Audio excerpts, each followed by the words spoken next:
Bonjour, bonjour à tous, bonjour à toutes. Bonjour, Bonjour, docteur Garcia de Tambré, la clinique Tambré. Merci d'être avec nous aujourd'hui. c'est moi qui vous remercie. Donc, bienvenue sur la plateforme Mes réponses sur la fertilité, organisée par la Société européenne de fertilité. Aujourd'hui, on va aborder le sujet de la qualité des ovocytes et des embryons chez les femmes de plus de 40 ans.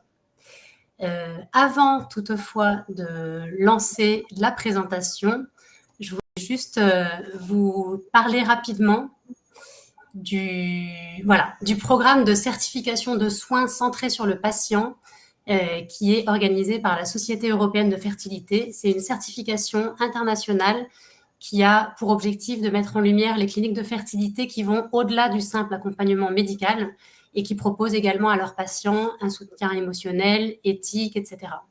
Donc, elle examine un peu comment est-ce que les cliniques fonctionnent dans leur attention aux patients, dans la manière dont elles communiquent avec les patients et dans la manière dont elles les accompagnent tout au long du protocole. Et l'objectif, c'est vraiment de vous donner à vous, patients, de vous aider à identifier les cliniques qui font réellement passer le bien-être du patient au premier plan, en première priorité, à chaque étape du traitement. Voilà, donc après cette petite introduction, je me présente rapidement. Je suis Stéphanie Tout-le-Monde. Je suis coach en fertilité. Je propose un accompagnement émotionnel des protocoles PMA. Je suis basée à Barcelone.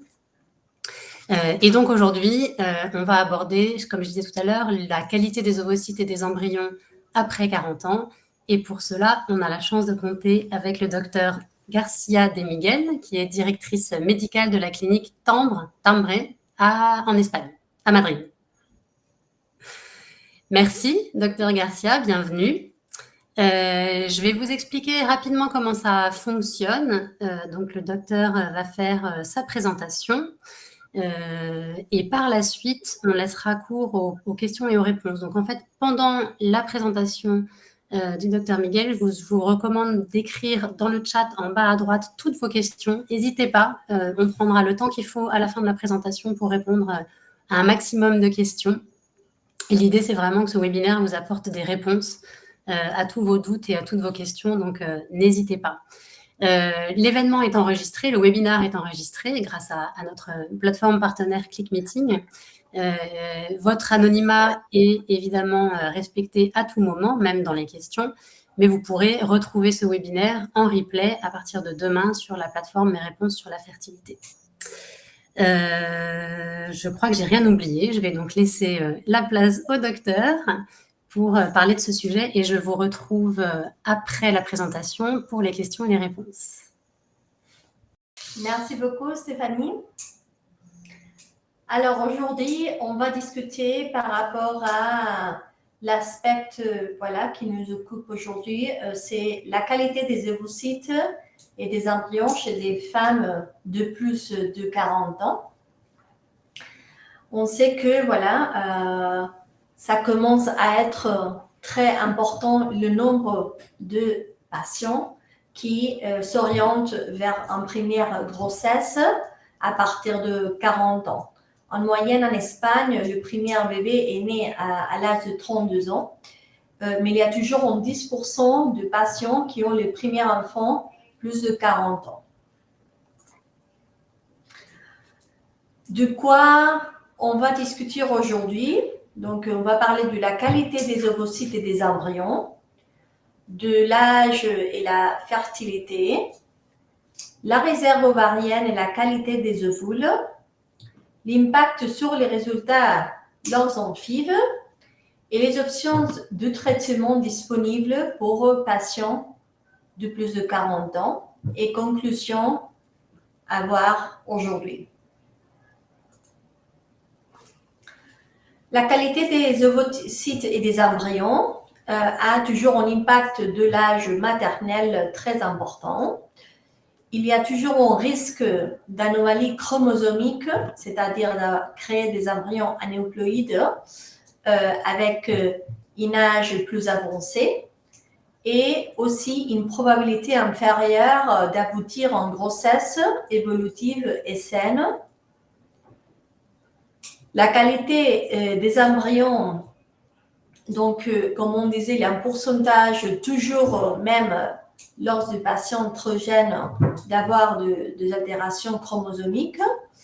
Donc en moyenne, les évidences scientifiques nous disent qu'à partir de 35-37 ans, les altérations sont autour de 40% des embryons. À partir de 38 jusqu'à 41, environ 65% des embryons altérés. Et plus de 41 ans, a priori, ça sera juste 10 ou 20% des embryons normaux. Donc, il y a toujours l'augmentation des anomalies chromosomiques, comme par exemple la trisomie 21, le syndrome du Down. Et la plupart des embryons normaux, des embryons anormaux, ne pourra pas continuer la grossesse à partir du premier trimestre et ça va nous donner des fausses couches, mais il y a toujours un risque d'avoir un bébé né avec problème chromosomique comme la trisomie 21. Aussi, il y a un impact par rapport à des risques maternels pendant la grossesse et périnatale, comme le risque de prééclampsie, que c'est un risque d'augmentation de la tension artérielle à cause de la grossesse, à cause d'altération placentaire, diabète gestationnel et aussi augmente le risque de prématurité avec l'âge. Quelles sont les stratégies principales? Donc, il est recommandable de faire un diagnostic préimplantatoire si on fait un FIV à partir de 38 ans pour sélectionner et se concentrer sur des embryons chromosomiquement viables et aussi avec un suivi médical adéquat avec donc d'obstétricien avec une longue expérience. Il est possible d'obtenir des grossesses viables et des bébés nés à partir après 40 ans. On parlait de l'âge et donc il y a toujours un lien entre la fertilité et l'âge. Donc en moyenne, à partir de 35-38 ans, les résultats commencent à diminuer parce que chaque femme est née avec un nombre de ovules et on ne va pas pouvoir créer des autres ovules. Donc, avec les stratégies des stimulations ovariennes, on pourra faire grandir ces follicules, mais on ne peut pas créer des follicules à nouveau. En moyenne, à partir de 35 ans, la capacité reproductive en général pour tous les patients va diminuer. Les altérations chromosomiques commencent à monter et la probabilité de grossesse naturelle, pas juste lors d'un cycle de FIV, mais aussi naturelle, commence à diminuer. Alors, la probabilité de grossesse par cycle, disons avec rapport sexuel, si une femme a moins de 20 ans, c'est autour de 25% la probabilité de concevoir à chaque mois. Si nous sommes entre les 20 et les 30 ans, la probabilité par cycle, c'est environ 15%. Et on peut voir qu'à partir de les 30 ans, la probabilité commence à diminuer et la probabilité de concevoir par cycle, c'est 8%. Et moins de 38 ans, il reste à 3% par cycle. Dans cette graphique, on peut voir que les altérations des embryons chromosomiques commencent à augmenter et commencent à nous donner plus de probabilité de fausses couches, surtout à partir de 40 ans. Et la probabilité d'implantation commence à diminuer aussi en relation avec l'âge. Qu'est-ce que c'est la réserve ovarienne? La réserve ovarienne est définie comme les nombres de ovules disponibles dans les ovaires à un moment donné pour un patient, pour une femme. Comment on peut la quantifier? Donc, on peut le faire avec une échographie, avec les recomptes de follicules en trop et aussi l'hormone antimullérienne, l'AMH. Alors, l'AMH, cette hormone antimullérienne est sécrétée par les follicules en trop. ne varie pas au cours du cycle et est libérée par les follicules. Donc, si l'AMH c'est plus élevé, la réserve ovarienne c'est plus élevé, c'est plus forte. Les valeurs de normalité, il faut bien faire attention à les unités. On travaille avec nanogrammes millilitres et la réserve normale pour nous, c'est entre 1 et 3,5. On considère en réserve élevée et en risque d'hyperstimulation ovarienne à partir de plus de 3,5 et on considère la réserve faible moins de 1 nanogramme millilitre.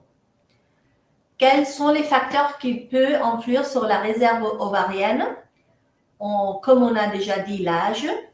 Aussi, pathologies gynécologiques comme par exemple l'endométriose. Donc, chez une patiente jeune avec endométriose, normalement, la probabilité d'avoir une réserve ovarienne élevée, c'est inférieur.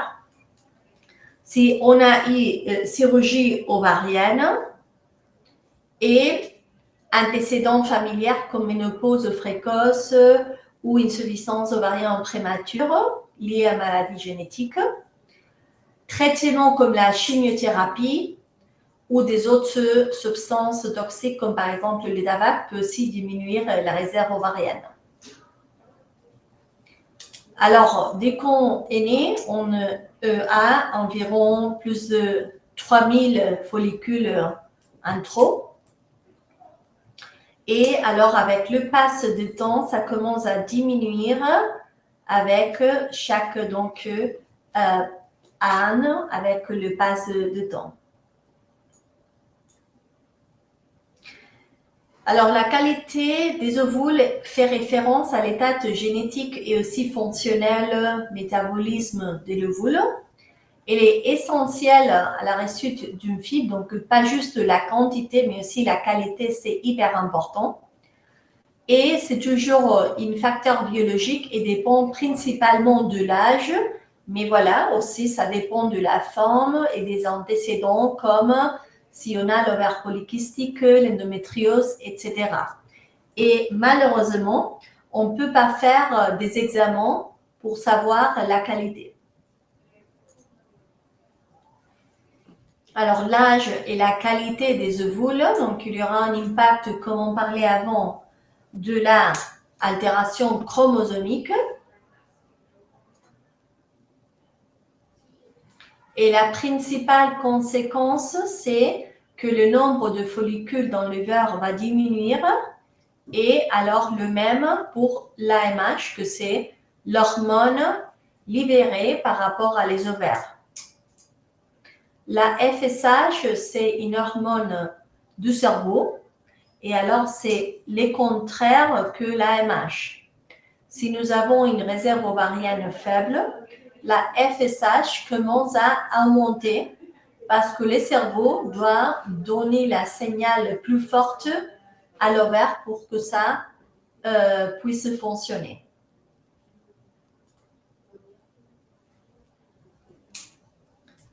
Il y a toujours l'impact de l'âge sur les résultats de la FIV.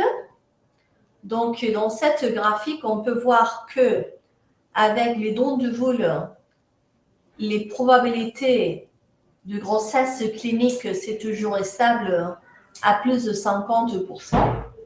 Et par contre, avec la FIV ovule propre, la probabilité va diminuer. Donc, moins de 35 ans, c'est donc assez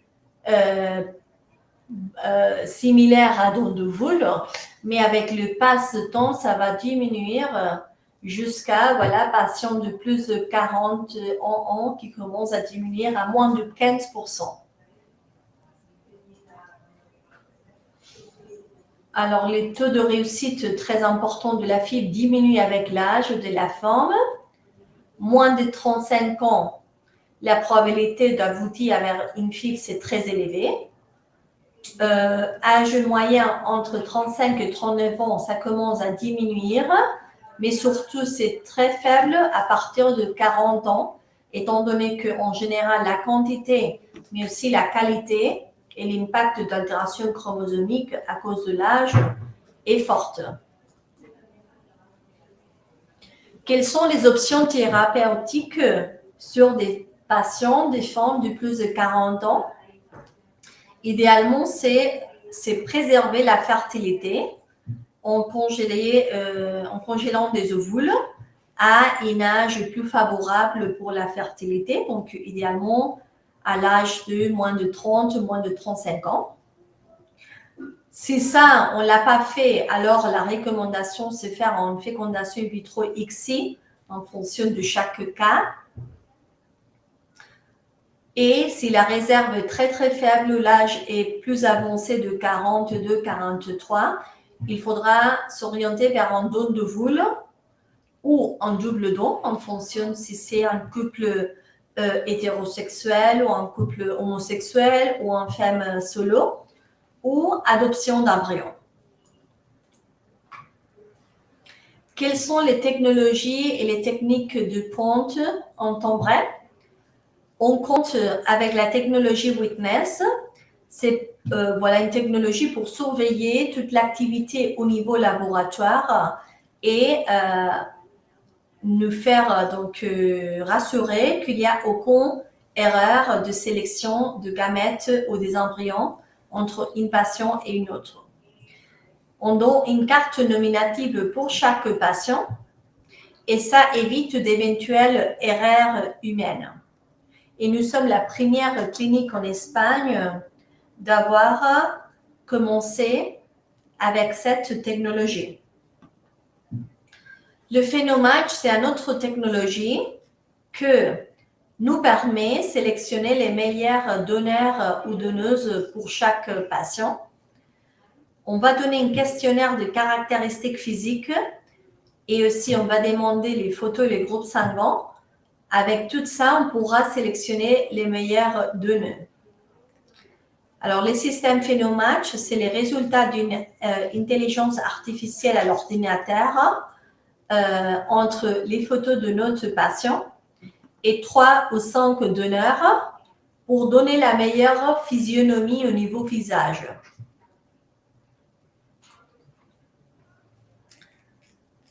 Le genetic matching, c'est une autre technologie que nous permet avec une analyse des sangs ou éventuellement une prise de salive, étudier l'état du porteur pour plus de 300 maladies génétiques récessives.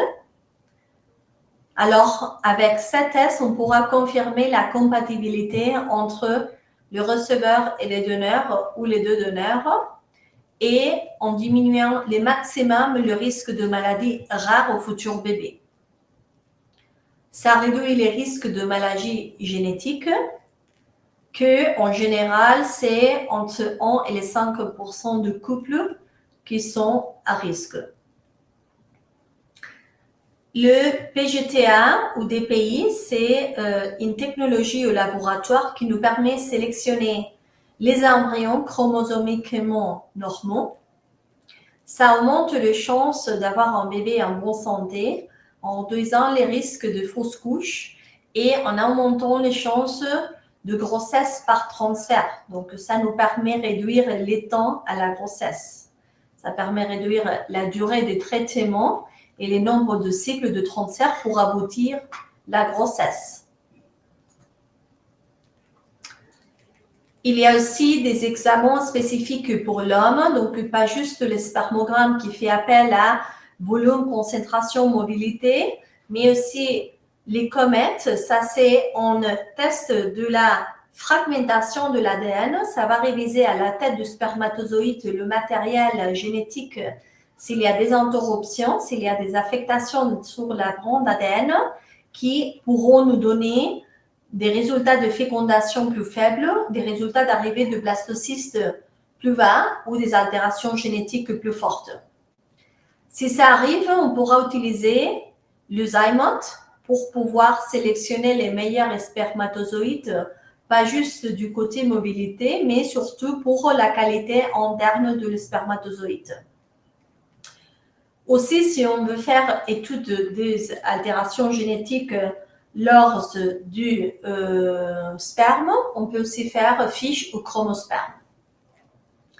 Pour nous, c'est très important de faire la technique 7, c'est-à-dire Single Embryo Transfer. On fait toujours les embryons poussés jusqu'à blastocyste pour travailler avec des embryons très forts. On évite pour tous les moyens le transfert à J2, J3, même si les patients nous les demandent. Et ça, c'est parce que les 50% des embryons à J2, J3, donc en état de cellule, développera pas jusqu'à blastocyste. Ça, c'est quelque chose de général.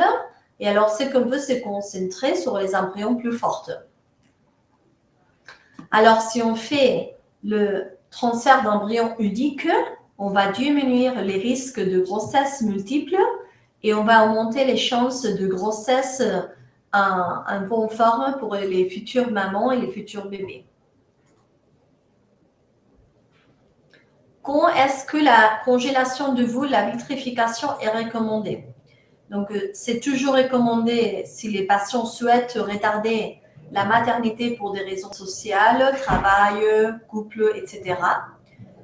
Si les patients doivent faire une chirurgie ovarienne pour des maladies comme l'endométriose, ou des patients qui doivent subir de traitements potentiellement toxiques comme la chimiothérapie sur les ovaires. La FIV-ICSI, c'est l'appel de l'injection intracytoplasmique des spermatozoïdes, que c'est une procédure qu'on fait lors d'une fécondation in vitro, dans laquelle le spermatozoïde est injecté à l'intérieur de l'ovule mature.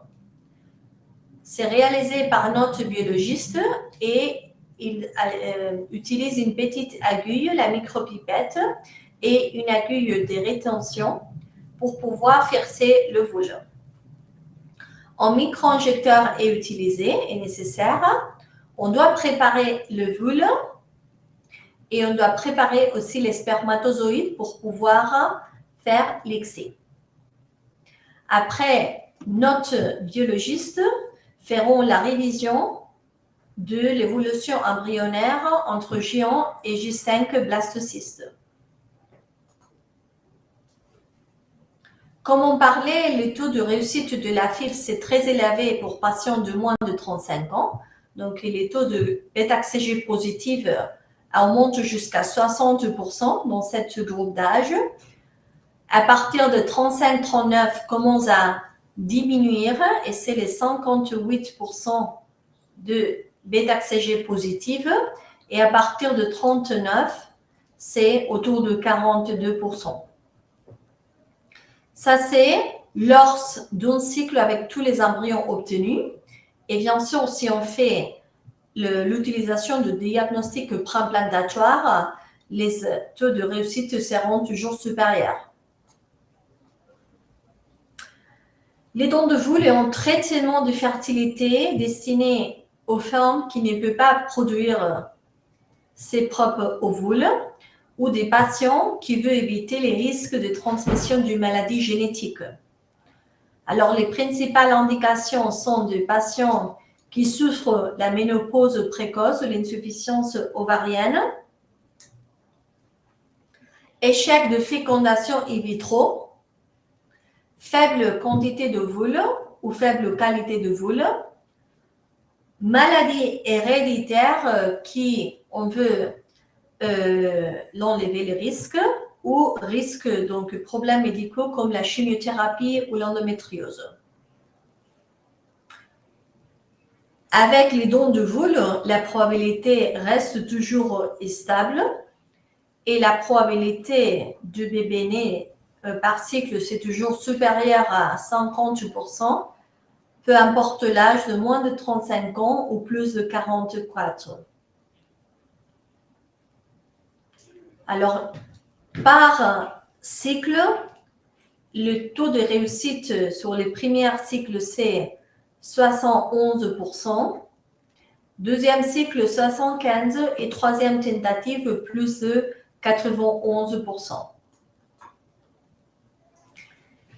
L'adoption d'embryons, c'est un autre type de traitement qui consiste à la réception d'embryons donnés. Donc, on va utiliser des embryons qui sont déjà donc donnés à l'estade de blastocyste, généralement vitrifiés. Les indications sont femmes sans partenaire qui ont eu de soucis avec insémination ou FIV ou qui préfèrent déjà s'orienter vers ces cycles. Couple de femmes qui choisissent l'adoption d'embryons comme alternative aux techniques ROPA. Couple hétérosexuel diagnostiqué avec infertilité mixte ou les femmes présentant une faible réserve ovarienne en raison d'une grossesse tardive ou maladie, comme par exemple une insuffisance ovarienne prématurée. La probabilité de grossesse par cycle de don d'embryon, c'est supérieur à 50%. Le double don, ce sont les ovules et les spermes de donneurs jeunes en bonne santé et avec une très précise sélection. La recommandation, c'est patients avec une réserve ovarienne faible ou des ovules de mauvaise qualité, infertilité masculine sévère comme oligo-asténotératosospermie, risque élevé de maladies génétiques ou quand les deux partenaires ont des problèmes de fertilité qu'avec une fécondation in vitro, on ne peut pas obtenir la grossesse. Ça nous offre de taux de réussite très, très élevés car les ovules et les spermes sont d'une qualité optimale.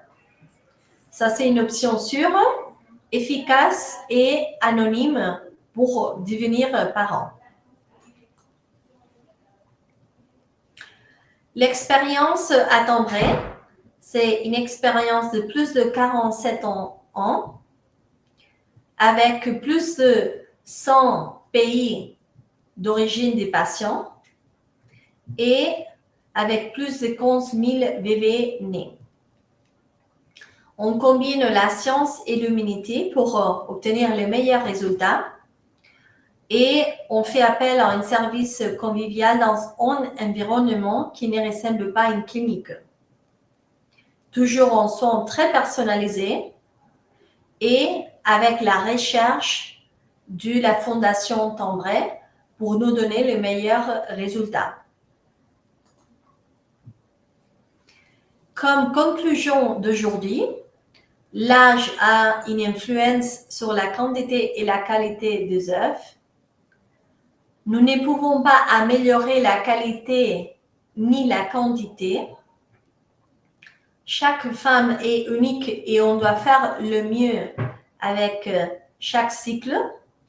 Et il existe toujours des alternatives pour réaliser les désirs de maternité. Merci beaucoup de votre attention.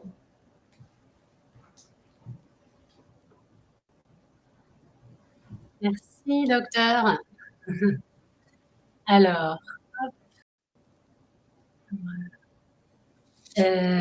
merci, c'était très, très complet. Et il y a quelques questions qui sont arrivées sur le chat. Et je vous invite vraiment à poser vos questions sur le chat si vous en avez d'autres à poser au docteur, parce que c'est une super occasion pour pouvoir poser toutes vos questions et avoir le retour d'un professionnel expert. Alors, je vais les lire et puis moi j'en ai quelques-unes en plus. La première question, c'est: est-ce que des compléments, par exemple la coenzyme Q10, la DHEA ou les antioxydants, peuvent aider à améliorer la qualité des ovocytes? Donc ça, c'est une très bonne question. L'évidence scientifique n'est pas claire, ne dit pas que ça soit nécessaire, que ça soit obligatoire, mais c'est vrai qu'il y a pas mal d'études que les antioxydants, le CoQ10 nous améliorent les stress oxydatifs et qu'alors la qualité, les taux de maturité, les taux de fécondation seront toujours plus favorables. Donc, pourquoi pas essayer? D'accord, ok. Et donc, dans ce qui a été expliqué coenzyme Q10, DHEA, les antioxydants. Moi, j'avais entendu parler aussi de l'inositol. Est-ce qu'il y a un supplément qui existe tout fait avec toutes les choses qui peuvent aider à... Il y a pas mal de suppléments. Normalement, le supplément pour la fertilité ont tous ces suppléments à l'intérieur. Donc, on peut aller parler à notre pharmacien et demander un supplément en fertilité pour se préparer. Et ça va avoir toujours de l'acide folique, ça va avoir toujours CoQ10 et des autres antioxydants, myonisotol, pour nous donner le meilleur environnement. Ok, d'accord. J'ai une autre question qui rejoint un peu celle-ci, mais qui est plus générale. Y a-t-il des choses qu'une femme peut faire pour améliorer la qualité de ses ovocytes avant une ponction? Donc, alimentation, style de vie, médecine douce, acupuncture. Exactement. Ça, c'est toujours éviter le tabac. Ça, c'est la substance qui nous réduit plus la qualité. Avoir une diète le plus saludable possible avec du produit très antioxydants comme l'huile d'olive et le curcuma. Exactement, curcuma. Donc, toutes les substances antioxydants et éviter le fast-food. Ok. Et au niveau des médecines douces? Comment Des médecines douces, des médecines alternatives, comme l'acupuncture, par exemple. Alors, c'est le même que les autres substances. Il y a une évidence scientifique claire pour augmenter la qualité des ovules. Il existe pour augmenter l'implantation, le taux de transfert. Mais c'est vrai que, pourquoi pas essayer, surtout si la patient crée, est favorable pour ce type comme l'acupuncture. D'accord. Il n'y a pas d'évidence scientifique. Pour la qualité, non. Pour la qualité, non. Ok. Et pour les conditions d'implantation de l'embryon, non plus. Ça peut nous donner quelques pourcentages de 1 ou 2% supérieurs. D'accord, mais sur la qualité, non. Ok, donc en gros, 3 mois avant une ponction, par exemple, il faut surtout prendre des suppléments avec tout ce qu'on a dit et avoir une hygiène de vie, une alimentation surtout riche en antioxydants, riche en légumes. Et les mêmes pour les sports, parce que si nous avons une index masse corporelle très élevé, ça va nous donner un impact sur le métabolisme de glucose, d'insuline, et ça va nous donner une probabilité de récupérer des ovules plus faibles. Donc il s'agit de faire des compléments, la diète, l'exercice. Donc une vie saludable. Ok, d'accord. Ok, ensuite, bonjour, j'ai 40 ans et je suis célibataire, pas prête à me lancer dans une maternité en solo, du moins pas encore. Je me dis que congeler mes ovocytes aujourd'hui est mieux que de ne rien faire. Est-ce que c'est trop tard? Alors, l'évidence scientifique nous dit que l'idéal pour congeler les ovules, c'est moins de 35 ans, moins de 38 ans. Mais c'est vrai que quand j'ai une patiente qui me dit, écoutez, je viens de me donner en compte que je veux bien me lancer à une maternité, mais pour des raisons variables, je ne peux pas le faire et j'ai 40 ans. Alors, je fais appel à réviser l'AMH et les recomptes de follicules en trop. Si la réserve est hyper faible, alors je recommande de ne pas le faire pour des raisons financières parce que ça va être un impact fort pour rien. Mais si par contre, il y a toujours une réserve ovarienne bien, je parle de la probabilité que ça sera toujours inférieure, de nombre de cycles que je recommande, donc pas juste un, mais c'est quelque chose de faisable. Mais il faut bien communiquer à la patiente que c'est pas, disons, une garantie totale et que la probabilité sera toujours inférieure et que l'idéal, c'est s'orienter le plus rapidement possible vers la FIV. Ouais, d'accord. Et plus l'âge avance, plus il faut d'ovocytes vitrifiés pour avoir une chance de grossesse par la suite, non? Parce que la qualité est moindre. Exactement. En moyenne, à partir de 35 ans, il existe voilà, la recommandation d'avoir minimum 15 ovules. Et donc, si voilà, nous avons 40, la recommandation, c'est plus forte. Ok, donc ça va forcément passer par plusieurs cycles de Exactement. stimulation et de conservation. Ok, donc c'est possible, mais à valoriser en fonction de la situation de la patiente et surtout bien Tout à fait. informer des possibilités en fait. Tout à fait. Ok, ça c'était déjà fait. Ok, j'ai 44 ans, célibataire, je n'ai jamais fait de PMA. Je sais qu'à mon âge, à 44 ans, on recommande le don d'ovocytes, mais je souhaite faire au moins un essai avec mes propres ovocytes. Est-ce que c'est possible dans votre clinique, donc à la clinique Tendre, et quels sont les risques? Alors, oui, c'est possible chez nous, mais toujours avec une communication très honnête de notre part, de s'orienter vers un cycle que probablement va nous donner des embryons qui pourront passer transférés parce que à partir de 40 ans, on conseille de faire le diagnostic préimplantatoire. Donc, même si la femme de 44 ans a une bonne réserve ovarienne, les risques plus forts, c'est stimuler, obtenir peut-être des ovules, mais qu'après les embryons qui puissent arriver à blastocystes qui après sont affectés de maladies chromosomiques qui pourront pas être transférées au futur. Ça, c'est les principaux risques. Ok, et il n'y a pas de risque à 44 ans, il n'y a pas de risque, il n'y a pas plus de risques, par exemple, d'hyperstimulation ou des risques sur la santé de la Non, patiente? parce que le risque d'hyperstimulation ne dépend pas de la femme, de l'âge, dépend de la quantité des ovules et du poids. Donc, ça ne dépend pas de l'âge. D'accord. Donc, le risque, c'est que ça ne marche pas, quoi. On n'est pas d'embryon à transférer. Et dans tous les cas, dès 39-40 ans, vous recommandez de faire le DPI. Exactement. Ok. Là, j'ai une question un peu similaire qui me demande quels sont les résultats que l'on peut attendre d'une FIV chez une femme de 43 ans avec ses propres ovocytes.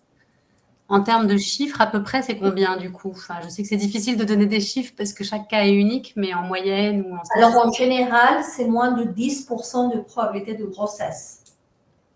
Après plusieurs cycles de FIV. Exactement.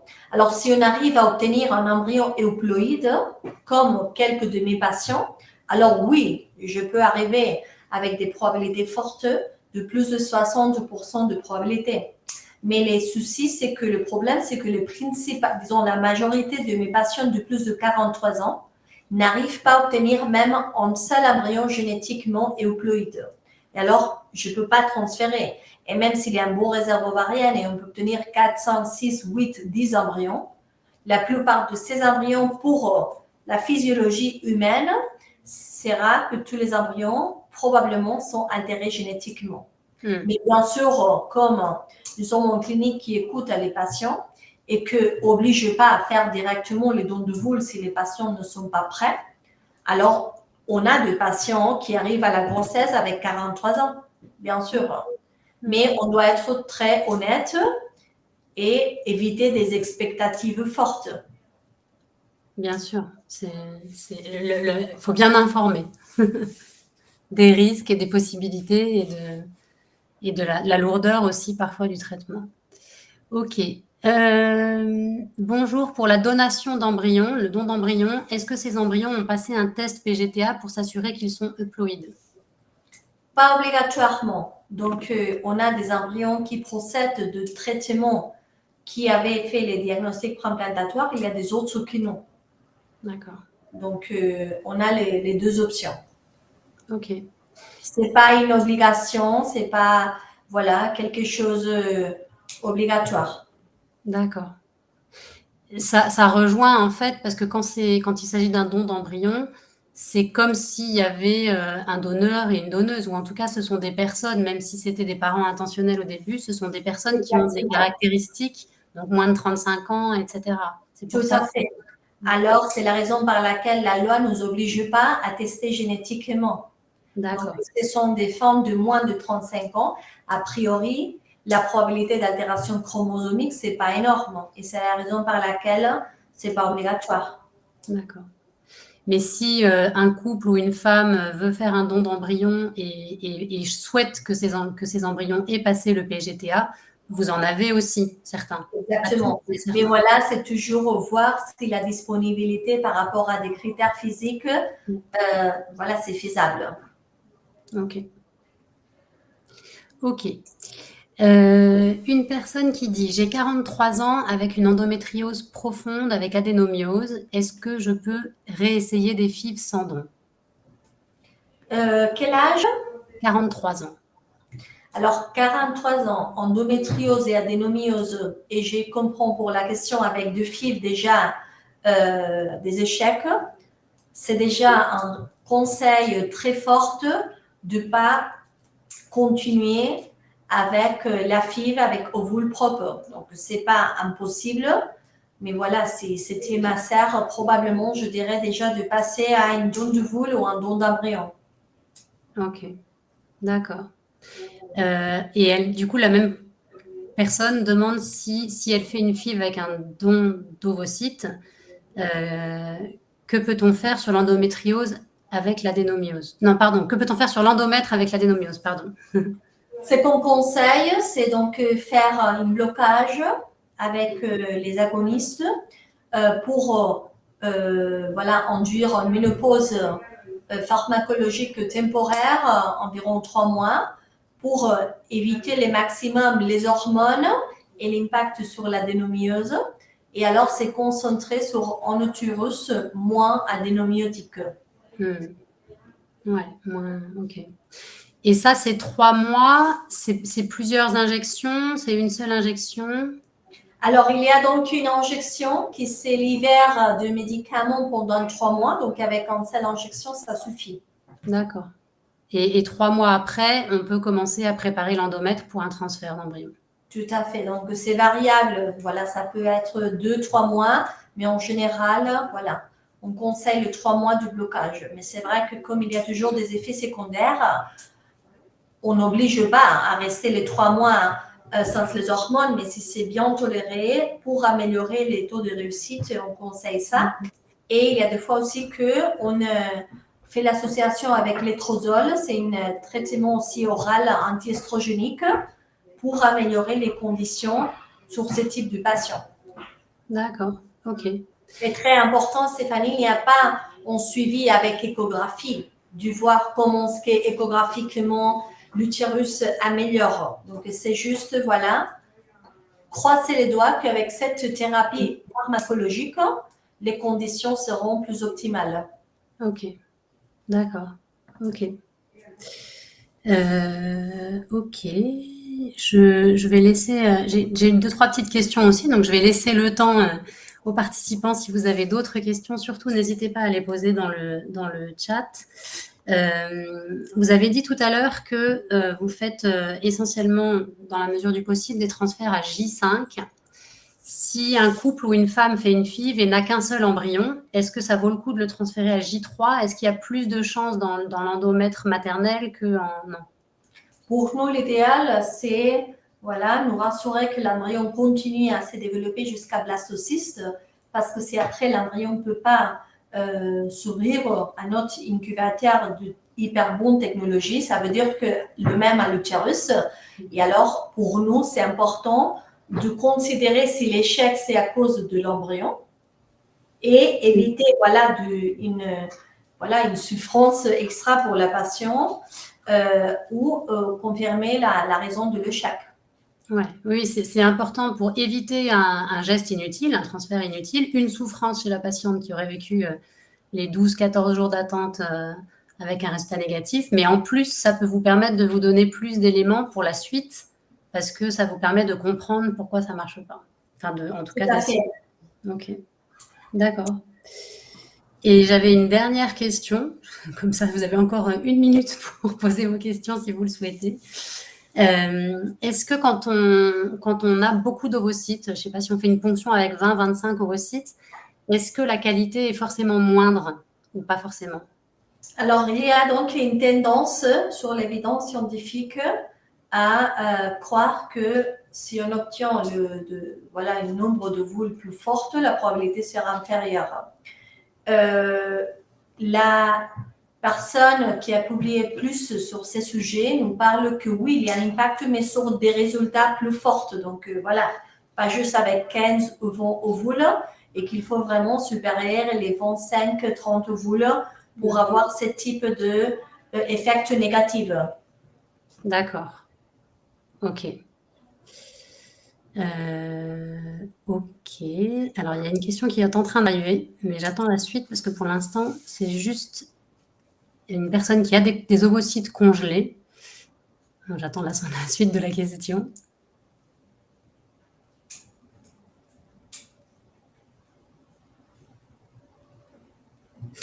En attendant, une autre question. L'ICSI, c'est la technique que vous utilisez systématiquement en FIV ou que dans certains cas? Ou est-ce que c'est vraiment systématique? Ça dépend de chaque cas, parce que bien sûr qu'on veut donner les meilleurs résultats pour tous les cycles, mais pour l'évidence scientifique, c'est aussi voilà, qui nous permet d'avoir un meilleur résultat périnatal pour les bébés si on fait la FIV classique et pas l'ICSI, qui a donc un truc plus invasif. D'accord. Okay. Donc, on le fait en fonction de chaque cas. Ok. Donc, s'il n'y a pas un facteur masculin, par exemple, ou si il n'y a pas forcément de d'ICSI qui va Mais c'est vrai que la majorité de nos patients sont affectés de facteurs masculins ou des réserves ovariennes très, très faibles. Alors, c'est la raison par laquelle on doit faire pas mal de traitements avec ICSI. D'accord. Ok. Ok, donc la personne qui a des ovocytes congelés nous dit « Je voudrais faire une FIV dans 2 ans. Puis-je le faire décongeler et féconder et congeler l'embryon ou est-ce que c'est mieux de faire la fécondation dans 2 ans ?» En fait, elle a ses ovocytes, elle pose la question, elle voudrait faire une FIV, elle voudrait avoir un enfant dans 2 ans. Est-ce qu'il vaut mieux créer les embryons maintenant et les congeler ou est-ce qu'il il vaut mieux attendre et faire ça dans 2 ans? Et elle précise qu'elle a 45 ans et qu'elle a accouché il y a 7 mois. Alors, l'idéal, c'est travailler toujours en frais. Ça, c'est l'idéal. Ovule frais, fécondation, transfert en frais. C'est vrai qu'après, c'est pas évident la casuiste. Et je comprends que cette patiente a déjà ses ovules congelés. Oui. Si ça, c'est le cas, si elle veut faire un diagnostic préimplantatoire, alors on peut le faire voilà, avant. Mais si elle a congelé ses ovules, par exemple, à l'âge de 35 ans, et donc il n'y a pas besoin de faire un diagnostic préimplantatoire, alors dans cette conseil-là, je conseille de faire en frais quand elle veut faire la grossesse, c'est-à-dire décongeler quand l'endomètre soit prêt et c'est transféré en frais. Comme ça, on évite la congélation de l'embryon minimum du primaire, parce qu'après, s'il y a des embryons surnuméraires, on devra le congeler. Oui, oui. Elle précise qu'elle a congelé ses ovocytes à 38 ans. Alors, c'est pas obligatoire de faire le diagnostic préimplantatoire. Donc, comme il y a toujours de facteurs de risque, elle devra décider si elle veut le faire. Mais dans le cas qu'il ne le fait pas, je conseille de faire décongélation et transfert en frais. Ok, d'accord.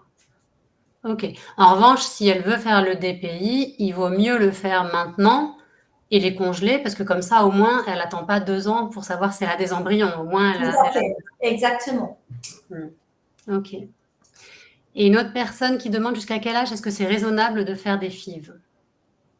C'est raisonnable pour la société scientifique jusqu'à 42-43 ans. D'accord. Ok. Ok. Et on a vu qu'en don d'ovocytes, en Espagne, c'est jusqu'à 50 ans. Et on a les mêmes résultats quasiment à 40 qu'à 45 ou même à 50 ans. Tout à fait. Les risques sont plus forts avec le pass de temps, mais la probabilité de grossesse positive, de bêta-HCG positif, de test de grossesse positif, c'est la même. Oui, donc FIV-DO inclus ou non. Donc FIV jusqu'à 42-43 ans et FIV don d'ovocytes jusqu'à 50 ans. Tout à fait. Ok. Et donc, la personne qui a ses ovocytes congelés dit DPI avant 2 ans. Pourquoi? Je ne comprends pas. En fait, l'idée, c'est que de toute façon, si vous faites le DPI, il faut congeler les embryons. Exactement. Donc, autant le faire maintenant. Enfin, c'est possible en tout cas de le faire maintenant. Mais s'il n'y a pas de DPI, comme il n'y a pas de congélation, il vaut mieux le faire en frais, donc dans 2 ans. Exactement. Je ne sais pas si c'est plus clair, j'espère.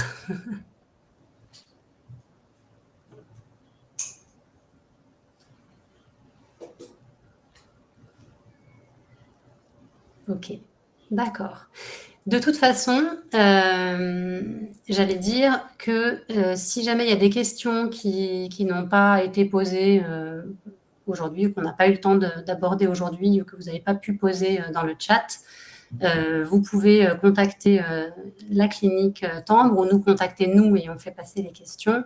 Et vous pouvez surtout demander une première consultation en ligne. N'est-ce pas? Exactement. Ok.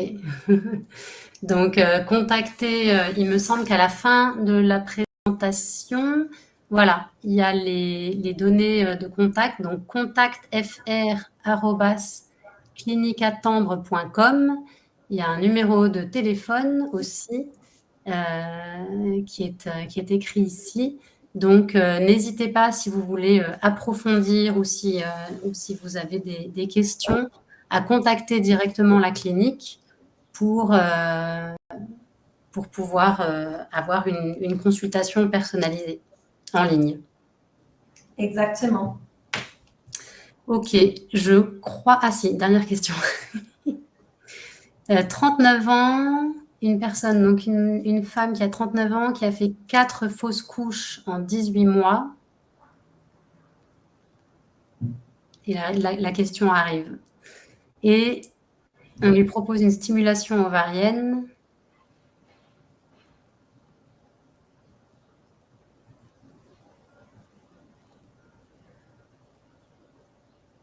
D'accord. Elle dit, elle ne comprend pas l'intérêt. On lui propose une stimulation ovarienne et elle ne comprend pas l'intérêt de faire une stimulation ovarienne, sachant qu'elle tombe enceinte facilement, visiblement. Parce qu'en 18 mois, elle est tombée enceinte 4 fois. Donc, effectivement, il n'y a pas de problème d'implantation, quoi.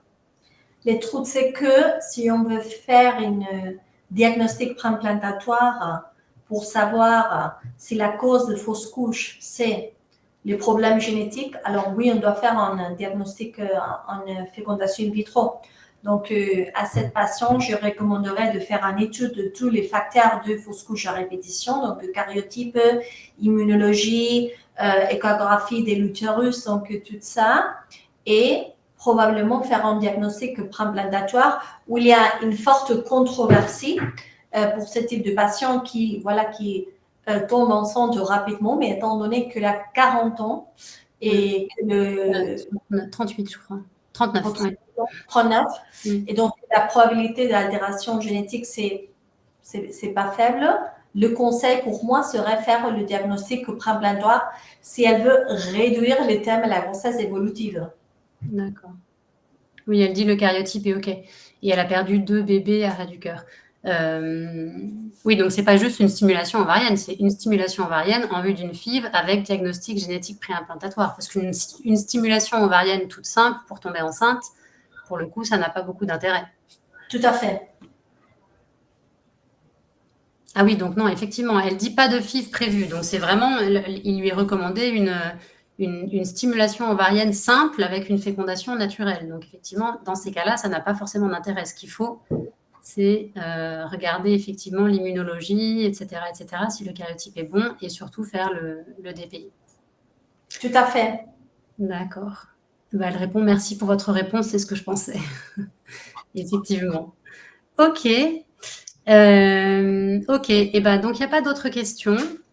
Donc, n'hésitez pas encore une fois à contacter directement la clinique si vous avez d'autres questions, si vous voulez avoir une consultation, ou si vous avez d'autres questions, vous pouvez nous les envoyer aussi à nous sur mes réponses sur la fertilité. Merci beaucoup, docteur. Merci à vous en tout cas. Et est-ce que le PDF sera envoyé par mail? Non, je ne crois pas, mais le replay sera disponible à partir de demain. Il n'y aura pas de PDF, mais il y aura le replay disponible à partir de demain. Merci beaucoup. Ok, Merci à tous pour vos questions et surtout bonne chance. On vous envoie plein bonne d'ondes chance. positives et à très bientôt. À très bientôt. Merci. Merci Au revoir. beaucoup. Au Au revoir. revoir.